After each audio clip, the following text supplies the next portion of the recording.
a todos. Espero que estejamos passando esse momento tão difícil que é estar dentro de casa. Estamos confinados e, conforme o nosso combinado, eu começo a gravar agora aqui de casa algumas videoaulas muito pontualmente em relação às dúvidas de vocês para a execução das atividades, tudo bem? Bom, pensando aqui no oitavo ano, tudo bem, gente? Lembrando que a gente estava falando aqui a partir da página 50, tudo bem? E a partir da página 50 até a página aproximadamente aqui, 75 aproximadamente, nós vamos falar algumas relações, nós vamos abordar algumas relações muito especiais, chamado raiz quadrada. Bom, raiz quadrada que nós já estudado lá desde o 5º ano, 6º ano, 7º ano, e agora no 8º ano ela entra nas suas propriedades, e é isso que eu quero falar um pouco com vocês agora, tudo bem? Bom, eu deixei aqui alguns exemplos e algumas anotações muito em especial do que nós vamos ser tratado nessas páginas. E quais são os assuntos? Os assuntos que vão ser tratados: raízes exatas e aproximadas, isso está nessas páginas que eu falei. Radiciação de números inteiros, raiz de números racionais, raiz quadrada exata e raiz quadrada não exata, né? E depois, por último, vem relações entre potência e raiz, que também eu vou trazer para vocês. Mas antes de chegar nessas páginas, o livro traz de novo uma anotação científica para a gente saber trabalhar com ela de números muito grandes ou números muito pequenos, né? Inclusive no 8º ano, o último assunto a ser tratado lá foi notação científica, e eu acredito que é um assunto ainda que tem alguma dúvida ainda na cabecinha de vocês. Vejam só. Então eu coloquei dois exemplos aqui em especial de notação científica, de um número muito pequeno e o de um número muito grande. Professor, como que eu descubro quando o número é muito pequeno ou o número é muito grande? Percebam, quando o número é muito pequeno, é sempre um número muito pequeno antes da vírgula, 0, ou 1, ou 2, ou seja, de 1 a 9, e depois da vírgula a quantidade de zeros nas suas casas decimais e depois um número final para complementar. Contrariamente de um número muito grande, é obviamente diferente. Começa com números muito grandes, tomando as suas proporções de a cada 3 em 3 nas suas casas decimais. 3 é 1000 mais 3, e aí por diante. São 1 milhão, 1 bilhão, 1 trilhão, e aí por diante. Tudo bem? Só é importante dizer que a notação científica ele tem que estar escrito para vocês aí dos números de 1 até 9. Ou seja, ele tem que estar sempre aqui, ó, nessa casinha decimal de um número só, de um algarismo só, tá? Então, e a notação científica ela é reproduzida pelo produto das casas decimais da base 10. Então vamos transformar esse primeiro exemplo aqui em notação científica, né? Como que eu faço isso daqui? Vamos lá, professor. Olha, eu tenho 0,000 a quantidade de zeros. É verdade dizer que eu não quero que a minha vírgula chegue aqui depois do 6. Eu quero que ela chegue aqui, ó, depois do 3, porque exatamente a notação científica está entre 1 e 9. Então, quantas casinhas decimais? Vamos contar junto aqui, ó. Ele está aqui. Então, 1, 2, 3, 4, 5, 6, 7, 8. Então, vejam, nós vamos escrever que número? Número 3,456, que é o número que eu desejo transformar em notação científica, vezes 10. Esse vezes pode ser um x, pode ser um ponto, não tem problema, tá? Como vocês estão acostumados com um pontinho, vou colocar um pontinho aqui. Vezes 10 elevado a quantas casinhas mesmo? 8, né, professor? 8. E aí, o que acontece? Toda vez que o número, a gente estiver tratando um número muito pequeno e que minha vírgula se deslocou da esquerda para a direita, o nosso expoente vai ficar negativo. É isso mesmo. Olha só o que vai acontecer agora no caso do número muito grande, professor. Veja, a minha vírgula está aqui nesse momento, não é verdade? E a intenção é que ela chegue aqui, ó, no 2, que satisfaça a minha condição de existência para a notação científica. Então vamos lá. Então, olha, vamos do 3, 6, 9, 12 e 1 são 13. Então, assim, ó, 2,9874 vezes 10. Quantos números nós contamos? 13, né? 13 é o número de casas decimais que a vírgula vai andar da direita para a esquerda. Então percebam, toda vez que nós estivermos falando de números muito pequenos, o nosso expoente vai ficar negativo. E toda vez que estivermos falando de números muito grandes, o nosso expoente ficará positivo. Tudo bem, tá aí? E aí tem os exercícios aí da página 49, 48, 47, que vai tratar esses assuntos.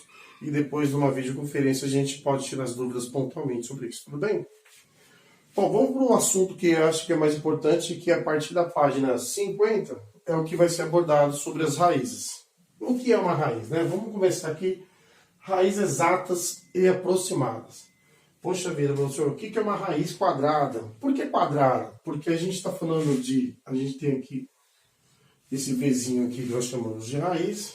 E aqui, quando ele não tem nada escrito aqui em cima, eu sei que o número aqui é 2. Ou seja, o quadrado é uma raiz quadrada. Então eu já sei que o número que estiver aqui dentro, nós chamamos de radicando. O número que estiver aqui dentro é o número que multiplicado por ele mesmo 2 vezes é o preponente que vai chegar aqui no resultado. Por exemplo, se eu estou falando aqui, eu dei um exemplo de 121, e aqui na minha raizinha eu já sei que é o 2, então é ao quadrado, que o número multiplicado por ele mesmo 2 vezes e dá 121. 11, né, professor? Por quê? 11 vezes 11, 121. Então isso aí é uma raiz quadrada exata. Tudo bem, tá aí?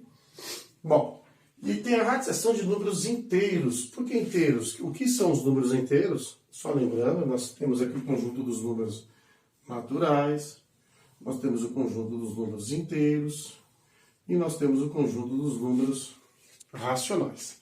E nós estamos aprendendo, nós estamos exatamente aqui nos racionais, né? O que são os números naturais? 0, 1, 2 e aí por diante. E os números inteiros? Menos 1, menos 2, menos 3. Mas também os números inteiros, eles estão contidos dentro dos naturais. Ou seja, na minha reta numérica, onde eu tenho aqui o 0 e aqui eu tenho os números negativos, e no meu lado direito eu tenho os números positivos, significa que toda essa reta numérica aqui é representada pelos números inteiros e é representada pela letra Z. Então, ó, por favor, vamos olhar aqui, ó. Se eu estou dizendo aqui, eu quero uma raiz quadrada de menos 49. Poxa, raiz quadrada de menos 49 é menos 7. O negativo está fora da raiz, não tem problema nenhum. E a raiz de 49 é... Opa! Entendi. Estou acostumado com vocês aí, me dando as dicas aí, né? Quanto que dá, professor? Que número multiplicado por ele mesmo, que eu encontro exatamente o 49? Ah, é esse mesmo, isso aí. Agora, olha o que acontece aqui, diferentemente nessa situação. Agora eu tenho uma raiz quadrada de menos 49. Não, gente. Aqui ele não vai caracterizar como uma raiz de número inteiro. Por quê? Porque o negativo não pode estar dentro dessa raiz. Então, nesse caso, a gente fala que não existe ou não pertence. Tudo bem? Pelo menos por enquanto. Porque lá na frente, no ensino médio, a gente vai conhecer um outro conjunto que vai dar nome para esse tipo de coisa aqui. Tudo bem? Tá aí? Bom, raiz de números racionais.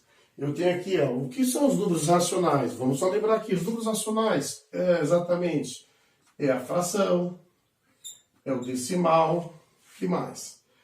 Enfim, e todos os outros números que estão contidos entre eles, né? Que ele é o maior aí. Então o que acontece? Se eu estou falando aqui de uma representação de uma raiz de 0,81, eita professor, raiz quadrada de número decimal, pode? Pode. Desde que a gente tenha uma raiz exata, né? E aí a gente vai falar daqui a pouco sobre isso. Bom, Eu sei que a raiz de 0,81, pensando aí na casa decimal, eu posso transformar ela de duas formas, duas maneiras. Vejam só. Eu posso transformar esse número decimal em uma fração, de decimal para fracional, ou seja, 0,81, a vírgula está tomada duas casinhas para o lado esquerdo, não é isso? Então eu simplesmente posso chamar de 81 centésimos. E aí, posso brincar aqui, raiz de 81, que número que multiplicado por ele, já que é uma raiz quadrada, duas vezes, a gente encontra o 81. É o 9, né, professor? Que número que multiplicado por ele mesmo eu encontro 100. É o 10, né, professor? Então eu posso chamar ele de 9 décimos ou simplesmente de 0,9. Tudo bem? Joinha aí? Ou transformar essa mesma, ou ela pode vir nessa representação. Em vez de decimal, ela dentro da raiz, ela pode vir uma representação de fração dentro da raiz. Ou seja, raiz de 25, 5, né? E raiz de 196, 14. Tudo bem? Facinho, mamão com açúcar. Então essas foram as três primeiras. A quarta, raiz quadrada exata. A raiz quadrada exata é o que nós já aprendemos lá no início, desde o quinto, sexto ano lá, né? O que é uma raiz quadrada? É o número que multiplicado por ele duas vezes, por ele mesmo, a gente encontra esse valor. Por exemplo, vamos pegar esse raiz de 25. Nós sabemos que é 5. Por quê? Porque 5 vezes 5 é o próprio 25. O que eu posso fazer para encontrar esse número? Eu posso colocar o 25 aqui, por exemplo, e fatorar, como nós fazíamos lá no MMC, lembra? O mínimo múltiplo comum? Então eu posso dividir isso por 5, 25 dividido por 5 é 5, e por 5 de novo é 1. Então eu posso chamar esse número de 5 ao quadrado. Nota isso aqui que é importante. Então quer dizer, professor, que eu posso chamar esse raiz de 25, eu posso chamar ele de 5 ou simplesmente de 5 ao quadrado? Sim, 5 ao quadrado ele é válido também. E aí, por último, raiz quadrada não exata. O que é uma raiz quadrada não exata? Por exemplo, um número que, quando multiplicado por ele mesmo, a gente não encontra ele exatamente o mesmo número. O caso 26. Vocês concordam que esse número aqui é maior do que 5? Ele é 5, alguma coisa. Porque 5 vezes 5 é 25. Então, 5,1 vezes 5,1, quanto daria? Então, nessa ideia, nós damos o nome de raiz quadrada não exata. Tem poucos exemplos no livro, é só prestar atenção, tomar cuidado. No livro tem os próprios exemplos. Se tiver alguma dúvida pontual, pode me contatar e a gente vai tentar ajudar por aqui. Tudo bem, tá aí? E por último, gente, só para finalizar nossa aula de hoje, relação entre potência e raiz. O que tem de relação entre potência e raiz? Tem relação? O que tem a ver? Não são duas coisas completamente diferentes, professor? Muito pelo contrário. Elas se completam, na verdade. E olha só como que a gente vai trazer aqui. Vou fazer dois exemplos aqui, aliás, três exemplos. Eu tenho aqui uma raiz cúbica, não é uma raiz quadrada, de 2. E aí eu quero trazer uma ideia para vocês. Pensando aqui na potência. Quando eu chamo de 5 ao quadrado, eu não estou transformando um número em forma de potência? Quando eu estou transformando esse número aqui de notação científica, eu não estou transformando esse número de uma forma de potência, a gente pode transformar uma raiz também em forma de potência.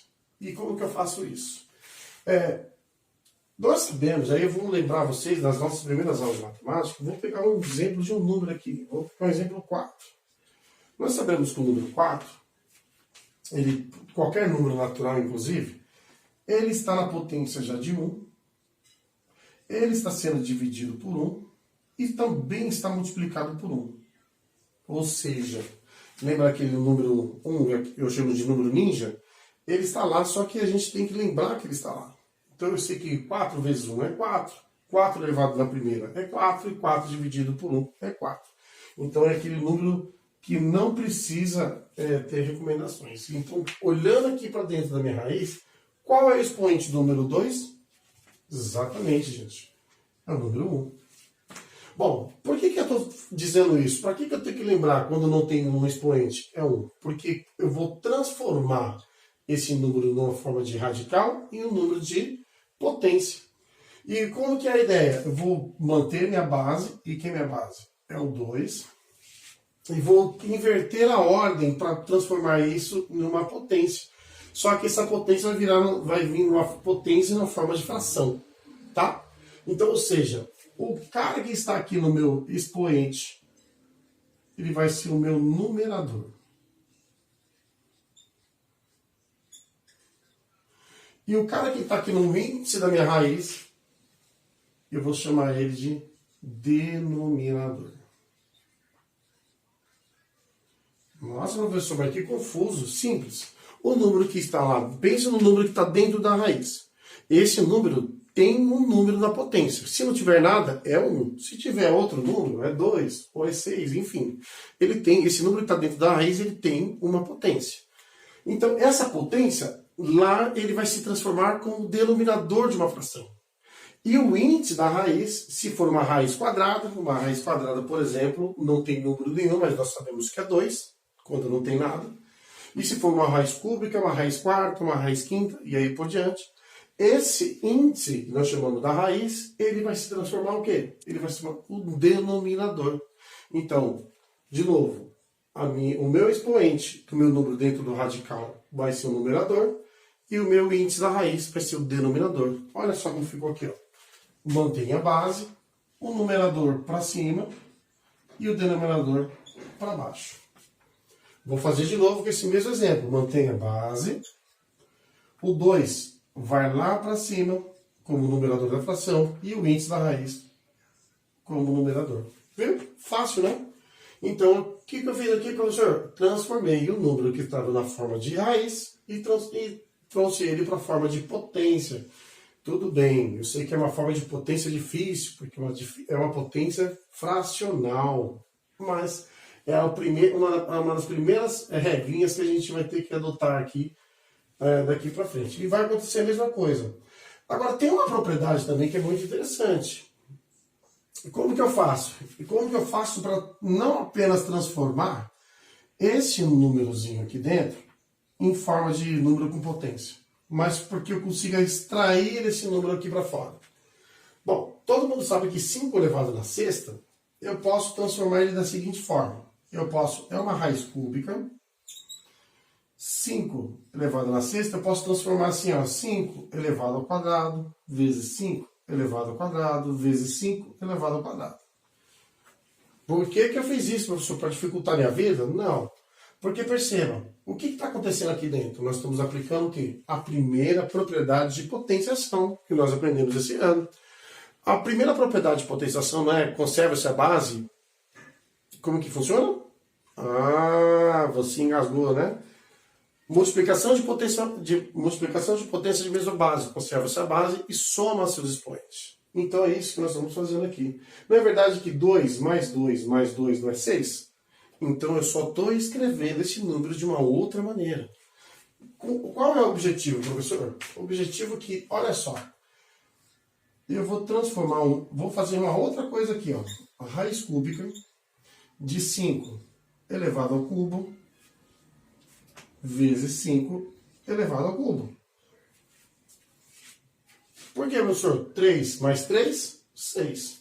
O que acontece com isso? Toda vez que eu conseguir igualar a minha potência e que seja igual ao índice da minha raiz, eu consigo cortar, simplificar. Eu posso dividir 3 dividido por 3 dividido por 3. Significa o que, gente?